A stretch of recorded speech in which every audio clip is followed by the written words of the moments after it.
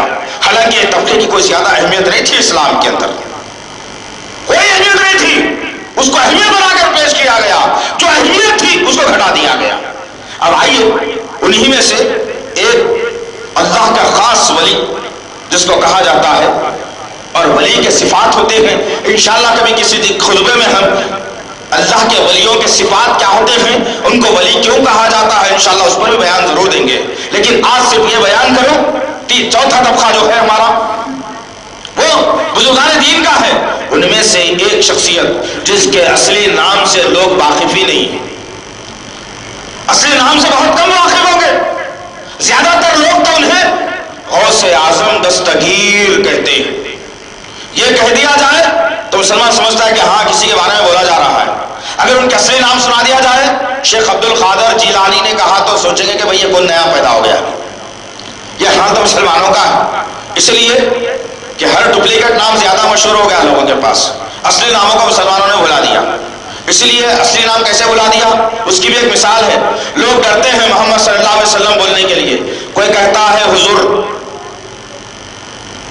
نے فرمایا تھا، نعوذ باللہ من ذالک. یہ حضور کا لفظ کسی قرآن کی آیت حدیث میں نہیں ملتا، کسی کے سامنے نہیں ملتا ایسا. لیکن مسلمانوں نے اصلی نام کو چھوڑ دیا اور دوسرے ڈپلیکیٹ نام کو لے کر کے چلنا شروع کر دیا. تو مختصر یہ کہ شیخ عبد القادر جیلانی رحمۃ اللہ علیہ جن کی زندگی کا 80% حصہ ان رافضیوں کے مخالفت میں جہاد کرتے ہوئے گزر گیا تھا. رافضیت کو میٹنے کے لیے جس نے اپنی زندگی کو داؤ پہ لگا دیا وہ ہے شیخ عبد القادر جیلانی رحمۃ اللہ علیہ. ولیوں کا سلسلہ جہاں سے شروع ہوتا ہے، سب سے نمبر 1 ولی جس کو کہا جاتا ہے، پہلا آدمی جس کو اللہ نے ولی کے طور پر چنا، شیخ عبد القادر جیلانی رحمت اللہ علیہ۔ ان کے سینے میں اللہ کا خوف کیسا تھا، واقعات بھرے پڑے ہیں، پڑھنے کی ضرورت ہے۔ غنیت الطالبین مشہور کتاب آپ کی لکھی ہوئی، جس کا اردو میں ترجمہ موجود ہے، فتح الغیوب مشہور کتاب شیخ عبد القادر جیلانی نے لکھی، بہترین کتابیں موجود ہیں، لیکن پڑھے کون عزیزان محترم؟ کون پڑھے، کون سمجھے، کس کو سمجھائے؟ جو بیان کر دیا بڑی پگڑی بن کر کے، جو بیان کر دیا ہرا شملہ ڈال کر کے، جو یا رسول اللہ کا نعرہ لگا دیا، وہ جتنی چاہے جھوٹ بولے سچ سمجھنے کے مسلمان۔ یہ ہم نے اصول و ضابطہ بنایا ہے باتوں کو سننے اور سمجھنے کا۔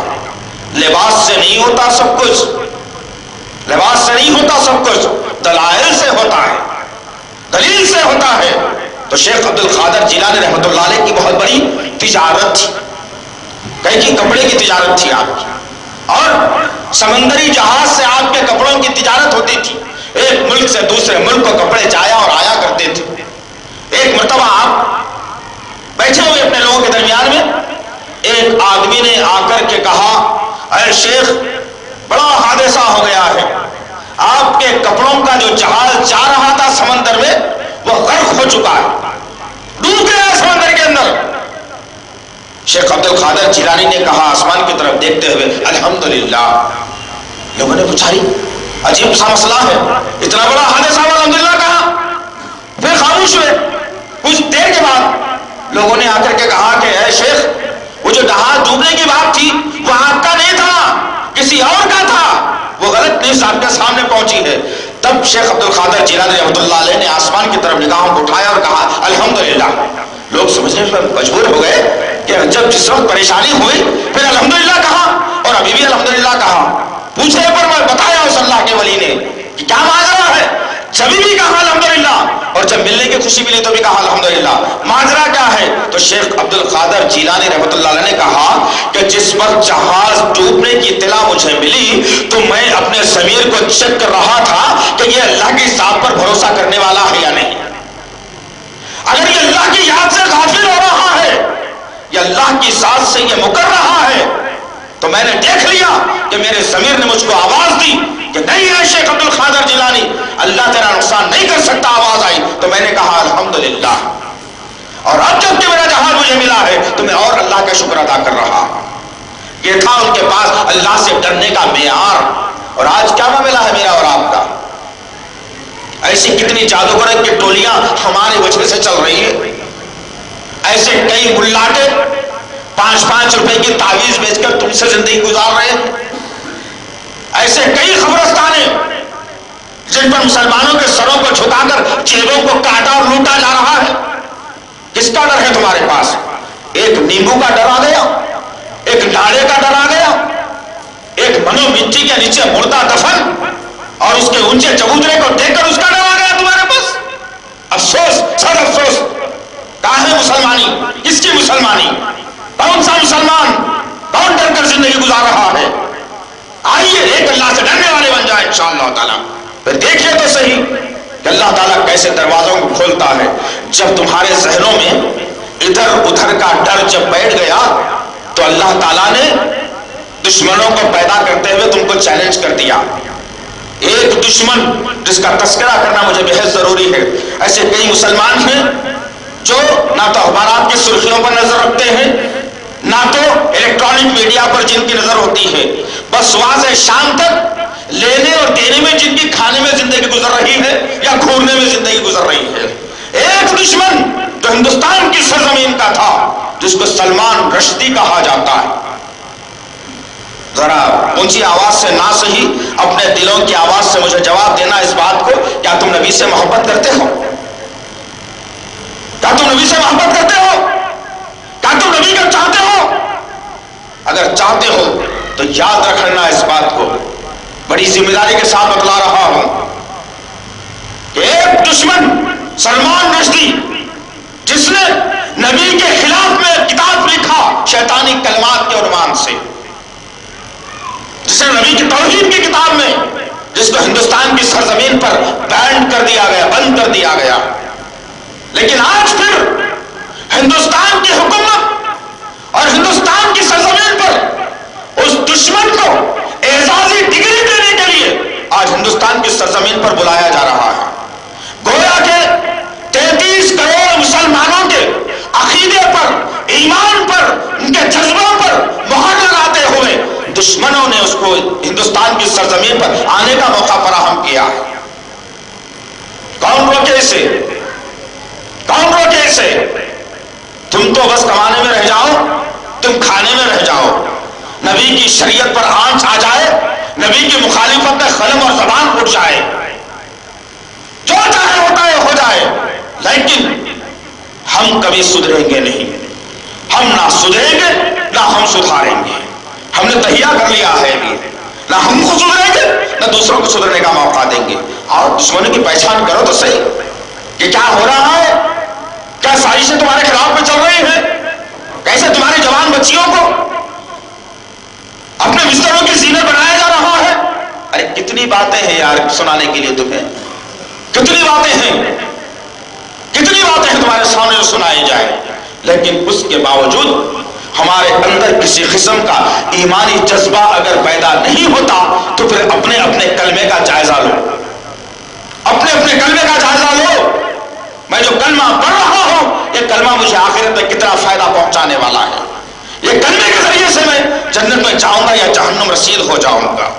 لو جائزہ، پتا چلے کہ مسلمانی کتنی اندر ہمارے اندر باقی ہے، کتنا اللہ کا خوف ہم کھاتے ہیں، کتنا نبی سے ہم ڈرتے ہیں۔ اور نعرہ بلند کرنا ہے مجھے اور آپ کو، بتانا ہے کہ مسلمان فرقوں میں بچ چکا ہوگا، الگ شکل ہے، لیکن ماننے والا اپنے نبی کو ہے۔ اس نبی کی مخالفت میں اگر آواز اٹھے گی تو پھر ہم تمام اختلافات کو بھلا کر ایک اسٹیج پر ہم جمع ہو جائیں گے انشاءاللہ، اور پھر بتائیں گے ساری دنیا کے سامنے کہ نبی کے خلاف میں اٹھنے والے ہاتھ کیسے کاٹے جاتے ہیں، نبی کے خلاف میں اٹھنے والی زبان کیسی نکالی جاتی ہے، نبی کے خلاف میں اٹھنے والے قلم کیسے توڑے جاتے ہیں، نبی کے خلاف میں اٹھنے والی آنکھ کو کیسے پھوڑا جاتا ہے، مسلمان بتائے گا انشاءاللہ۔ آج شدید ضرورت ہے میرے بھائی، آج شدید ضرورت ہے، حالات بڑی تیزی سے کروٹ لیتے جا رہے ہیں، اور اسرائیلیت جس کا جھنڈا اپنے مقام اپنے ملک سے انشاءاللہ اکھڑنے والا ہے، اب وہ تلاش کر رہا ہے کہ کوئی دوسرا ملک مجھے مل جائے جہاں جا کر کے میں اپنی سازشوں کو انجام دے سکوں، تو اس کا سیدھا سیدھا نشانہ میرے اور آپ کے ملک ہندوستان پر لگ رہا ہے۔ یہ بھی میں کھل کے بتلا رہا ہوں۔ میں آئندہ چند سالوں میں دیکھو گے تم کیا ہوگا تمہارے ساتھ، کیا ہوگا تمہاری نوجوان نسل کے ساتھ۔ ارے آؤ یار، اسلام کی طرف آؤ۔ کب تک یہ دنیا میں پڑے رہو گے تم؟ کب تک یہ دنیا تمہارا ساتھ دے گی؟ کب تک یہ تمہاری جوانی الہڑ پنی میں گزارو گے تم؟ کب تک اپنے رب کو راضی نہیں کرو گے؟ کب تک تم نبی کی سنتوں پر عمل نہیں کرو گے؟ موت کا کوئی وقت مقرر ہے انسان کے پاس؟ موت کا کوئی وقت مقرر نہیں ہے، اس کے باوجود میری اور آپ کی غفلت ہے۔ اللہ سے دعا ہے کہ اللہ رب العزت اللہ کا خوف ہمارے دلوں میں پیدا فرما دے، نبی کی سنتوں کو اجاگر کرنے والا بنا دے، آپس میں اتحاد اتفاق پیدا فرما دے، قرآن پڑھنے والا بنا دے، قرآن پڑھانے والا بنا دے، قرآن دوسروں تک پہنچانے والا بنا دے، نبی کی سیرت پر عمل پیرا ہونے والا بنا دے، 5 وقت مسجدوں کو بھرنے والا بنا دے، چھوٹوں پر شفقت کرنے والا بنا دے، بڑوں کا ادب کرنے والا بنا دے، ماں باپ کی اطاعت کرنے والا بنا دے، ہماری اولاد کو ہماری مطیع فرما بردار بنا دے۔ جب اذان بلند ہو، تجارت کاروبار گھر بار سب چھوڑ کر کے تیری بارگاہ کی طرف آنے والا ہمیں بنا دے۔ سبحان ربک رب العزت عما یصفون۔